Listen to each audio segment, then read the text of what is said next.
At the risk of sounding trite, I should say that all the people I met during the making of this film reflected a national open-heartedness and a quiet courage.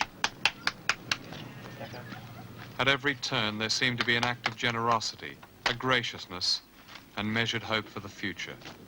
These are not abstractions, they are Mexico's real wealth. And it will be a tragedy if Mexico's leaders do not exploit the new material wealth of oil to reward this. Is there something in this country at the moment that particularly strikes you as hopeful? Yes, the nobleness of heart in the Mexicans.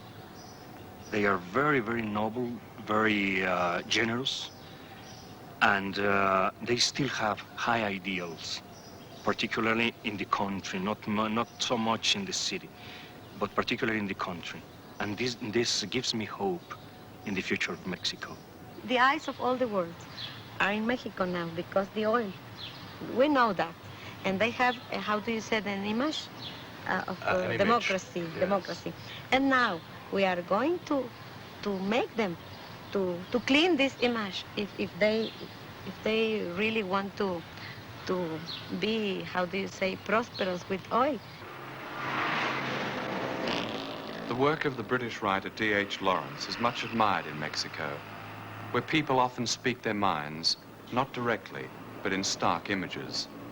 Lawrence wrote a shrewd novel about Mexico called The Plumed Serpent.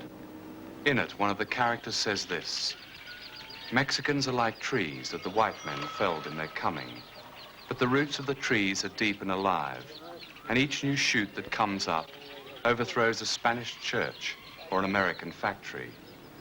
The roots and the life are there. What else is needed is the word for the forest to begin to rise again. Mexico is not just a faraway country, and what happens here may well affect us all. If you doubt this, you may recall events in other faraway countries in the Middle East that made us face our addiction to oil.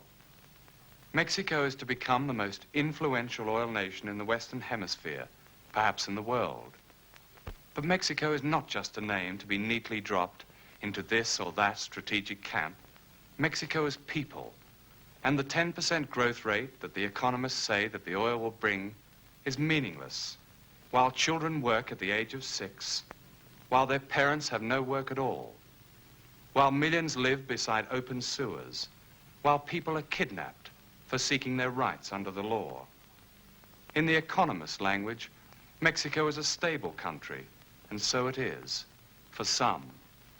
And how and when the rest of these extraordinary people determine their future is not known. But the roots and the life are there, as Lawrence wrote. And if